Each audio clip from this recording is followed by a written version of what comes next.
So this is camp for the night. It's called Big Chief in the little town of Battle Mountain, Nevada. Anyway, the tent's broken and we're going to be spending the next few nights hoteling it. Anyway, we came down here because there's a pool, and there's my sweetheart. She's talking on the phone. She hasn't gotten in yet. Don't know if it's heated or what, but we're gonna go ahead and take a plunge.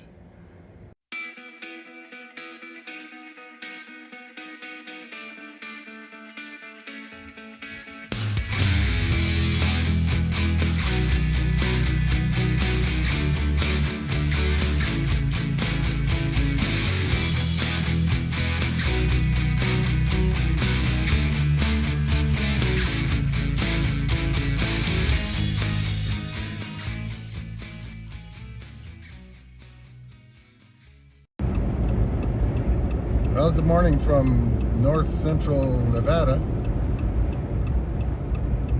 We are just getting off of Highway 95 north, and we're going to be heading up into Oregon towards home.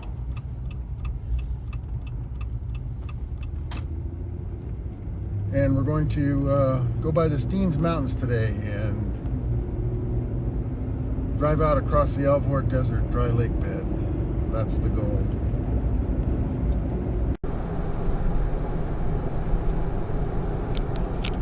Peak 13,060. That's got to be what's directly in front of us. How many miles do we have to follow this car after sitting for 15 minutes? 6.7. Okay. And Don was a very nice man that we got to talk to. The flagger, yeah. Flag dude. Look at the windmills.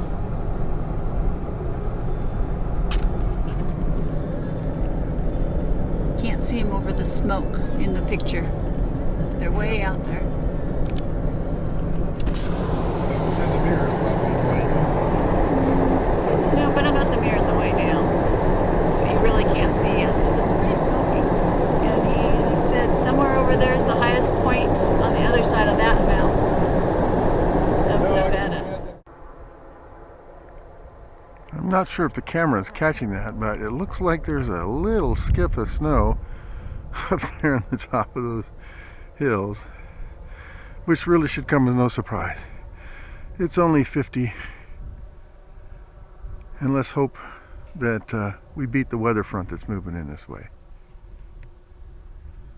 So we have been camping in various hotels on the way home. Only two. Well, a couple of hotels. The tent's kind of broken and it's a hassle. And northern Nevada, there's really no place to pull off and camp. Even the designated campgrounds are like wide open spaces, like you've never seen. The temperatures drop. There's even snow up in the mountains. On the hills, not really the mountains, the hills. Yesterday it was 86, I think, when we stopped there at Battle Mountain, and today, this morning, it's 46. So quite a temperature difference. Really cold last night. It was rainy. You can still see rain clouds too. So the rain turned to snow. So it's our excuse. Besides the tent's broken. But we're gonna go to Bend in a couple days. Yes, we're gonna go to the Free Spirit Recreation. I'm pretty sure they'll help us out with the tent pole, and they should be able to provide some replacement parts. But that's just a little update of what we're doing.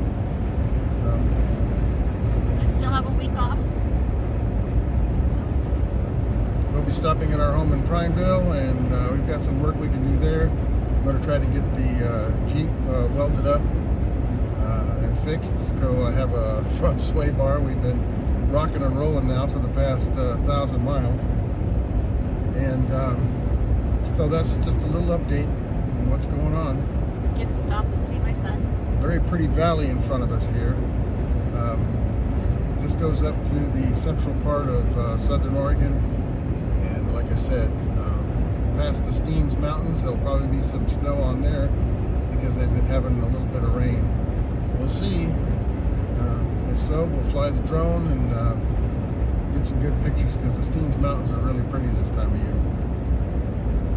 See you later. Bye. Very pretty view out the front windshield this morning here as we head north into Oregon. Still in Nevada.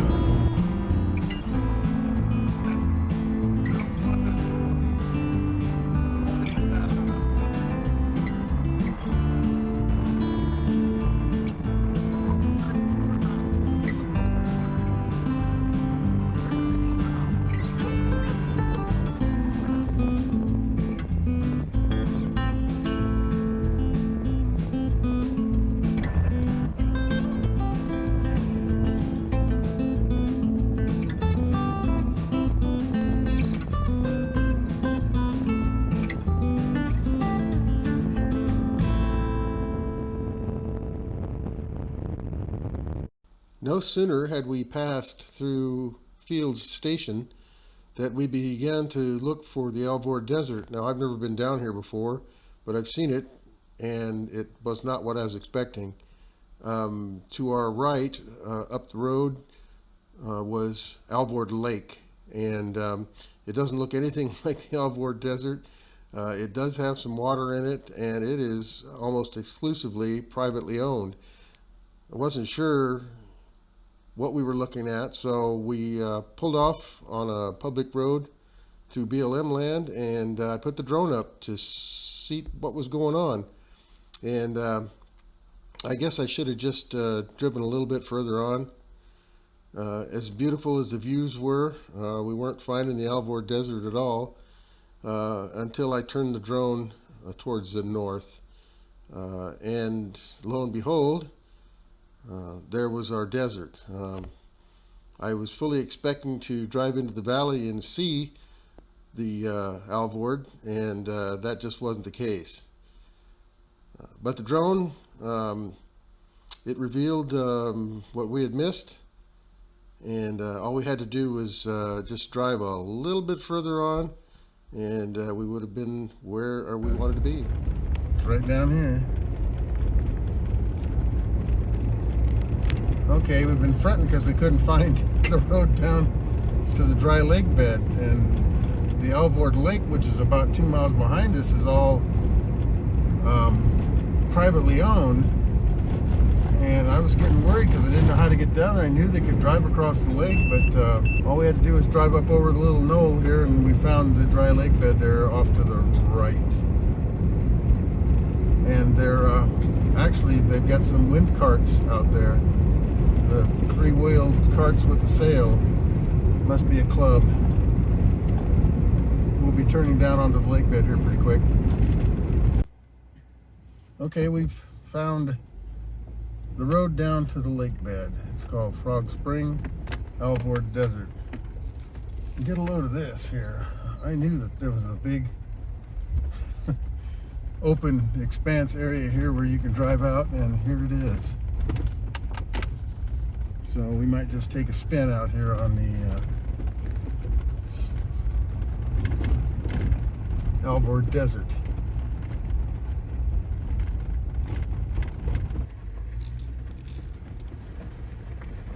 This is the campground. Is it? Yep.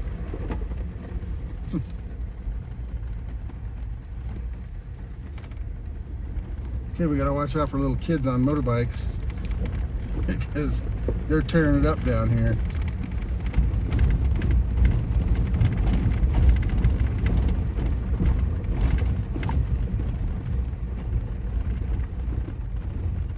Yeah, it's a pretty rough trail getting down here too. It's a good thing our front end's disconnected. Has been all week. Watch out for that old guy. Yeah, you can see me. I've got my lights on.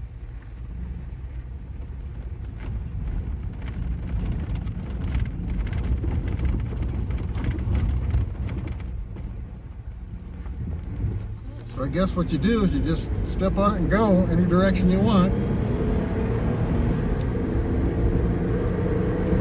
And it kind of like goes for miles. Smooth as glass. It is. Look at those mountains. turn towards the mountains here so you guys can get a look. Nice and easy because we don't have any front stabilizer bar. Makes it look like there's water out in front of us. Yeah, definitely a mirage.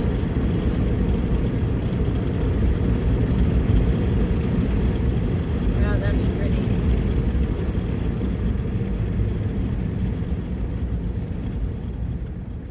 Well, I'm like a mosquito at a nudist colony. I know what to do, I just don't know quite where to begin.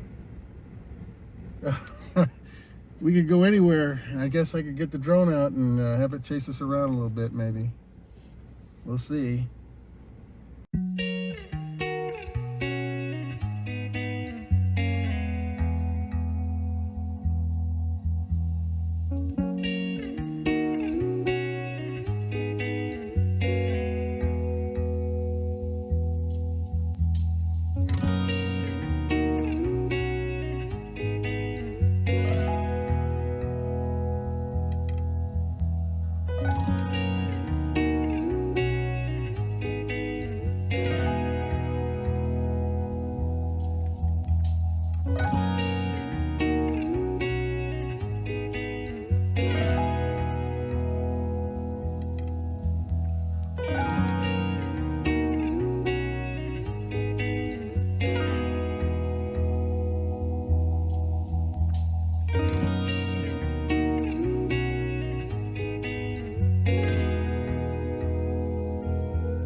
Quite an expanse of desert, isn't it? Beautiful mountains in the background too. This is really a cool place. And you can camp anywhere on the lake you want, if you don't mind the wind.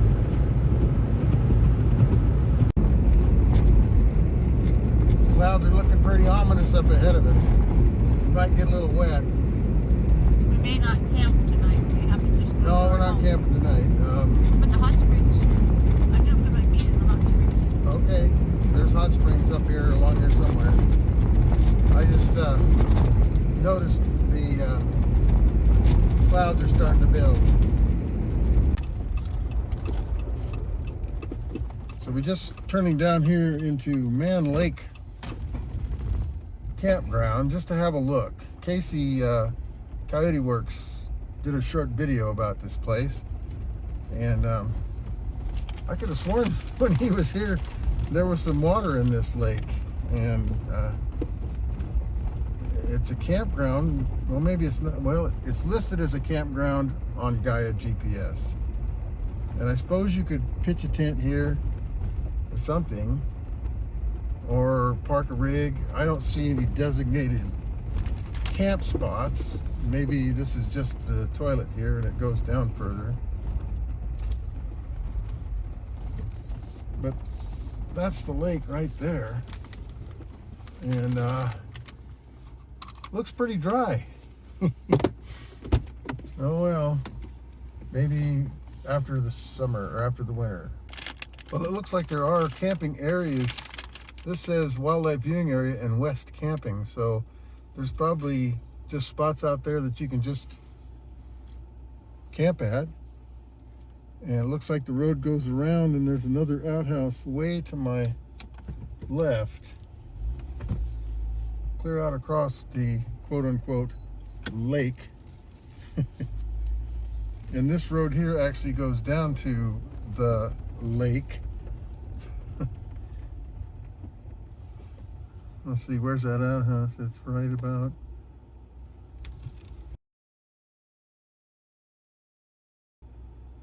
It's right about there somewhere. Anyway, okay, so here's a... Can you, yeah. What? Can you view into that spot on the side of the mountain that I took the picture? I mean, that looks totally cool. It looks like an avalanche Yeah, you'll have to post it on your... on my picture. Yeah, because this is not gonna... Yeah. And here's this camping site right here. Yep.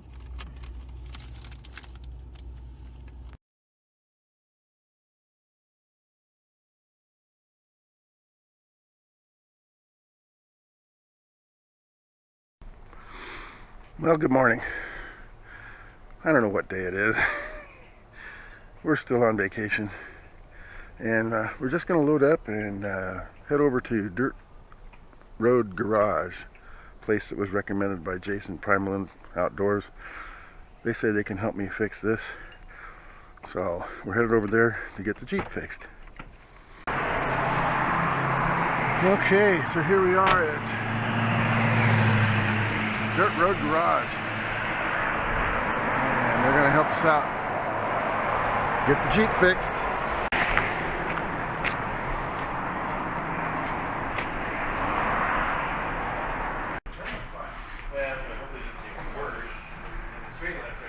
Looks like a pretty nice shop, and I understand they can fab up anything here. Oh, that's a big step. Watch out.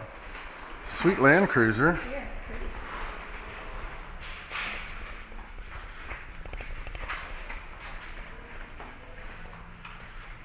Yeah, that's in nice shape. There's one back here. Oh yeah, yeah, they got a pan there. Yep, and there's the famous plasma torch CNC cutting machine. They can precision cut anything on that thing. So this is some beautiful welds on this. So we came to the right place. These guys can weld. Looks like a Golden Eagle Edition CJ. The rounded hood and the way it's shaped looks like a CJ to me. I'm no expert, but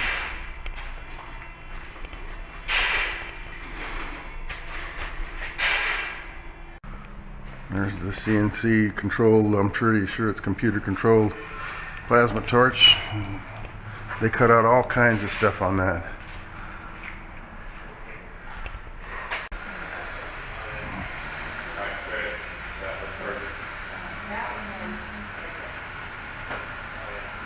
Yeah, says it's an easy job. Piece of cake. We'll see. Okay, there's the issue. We're gonna get it fixed.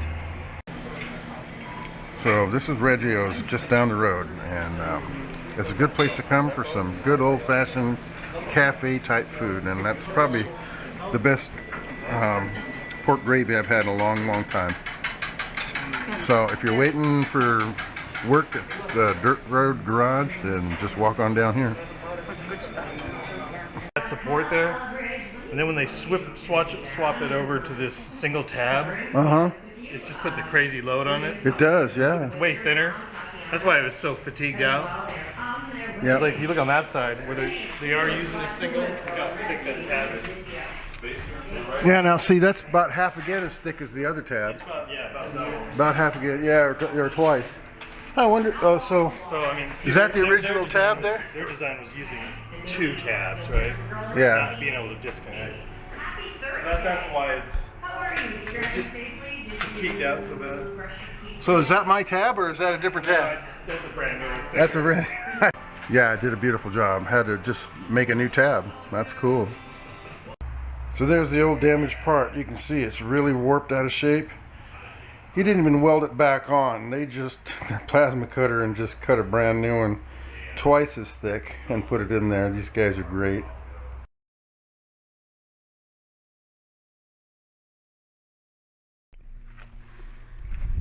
So we're out and about today, looking at properties here around Prineville, someplace we'll retire to eventually, trying to decide if we're going to build a place or... Anyway, this is the kind of property we're looking at, and there's quite a nice view of the Cascade Range off in the distance. I'll show you that here in a minute with the drone. Anyway, we stopped for a bite of lunch. We just pulled the griddle out, put it on the tailgate, and we're frying up hamburgers for lunch. So Delicious.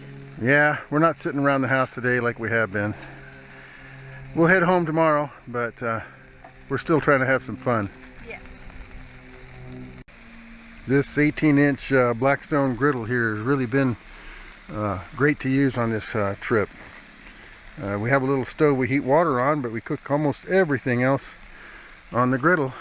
It works wonderful. And it works out great. I bought a tank mount at Overland Expo and mounted it up, and it's got hose long enough to reach the tailgate for situations like this, and I can still run my gas fire pit from the same place and not even have to take it down. So, and that certainly smells good. Oh yes. Looks yummy too. I'm gonna put cheddar cheese on mine and slimy cheese on yours. I like American cheese. She calls it slimy cheese. I like American cheese. It's America. This is America. We eat American cheese here. Or maybe not. Yeah. I have to say that this past 2 weeks have been some of the more memorable times I've spent on my many years on the planet so far. Yeah, we had a great time. We put on over 3,000 miles, and about 1,000 miles of that was actually off pavement. We probably would have done a lot more if the tent hadn't been damaged and the Jeep broken, but that's all water under the bridge now, and the Jeep has been repaired, and we're out in the wilderness looking for maybe a little place to retire someday, possibly build a home or put a manufactured home on a piece of property up here with a clear view of the Cascade Range off to the west. The property we're looking at is a little further behind us to the east, 3 or 4 miles, and so the power lines and things that you see, the quarry, that won't be any factor in our choice. At any rate, it won't be visible from the property that we are considering. So we hope you enjoyed riding along with us and living vicariously through us if for some reason you're unable to do the types of things we're doing. And if you are able, I would encourage you to get out and explore a little bit. There's lots to see here in Central Oregon, and if you live in this area, you don't have to go very far. Where we live in Molalla, we are about 2 hours from the ocean and about 2 hours from the ski slopes and the desert. So we've got a lot to choose from here.